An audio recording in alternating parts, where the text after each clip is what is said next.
Hi தாத்தா பாட்டி. வாமா.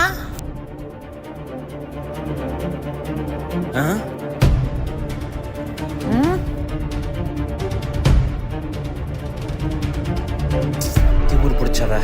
ஏய், பெரியவங்க முன்னாடி இப்படி கால் மேல கால் போட்டு உட்கார்ந்துட்டு இருக்க, எல்லாரும் என்னடி நினைப்பாங்க?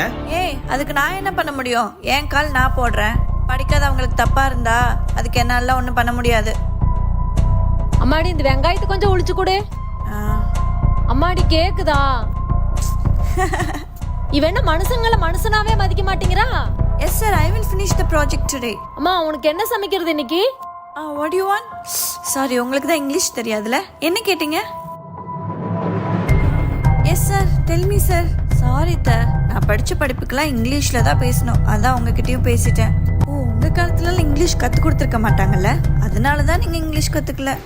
நாங்க உங்க மாதிரி இங்கிலீஷ் எல்லாம் கத்துக்கலாமா, ஆனா ஒழுக்கத்தை கத்துருக்குறோம். வயசுல பெரியவங்களுக்கும் எப்படி மரியாதை கொடுக்கணும்னு கத்துருக்குறோம். அதோட மனுஷங்களை எப்படி மதிக்கணும்னு கத்துருக்குறோம். ஒழுக்கம் இல்பம் தரலாம், ஒழுக்கம் உயிரினு நோம்பப்படுன்னு தமிழ் நம்மளுக்கு கத்து கொடுத்துருக்குதுமா.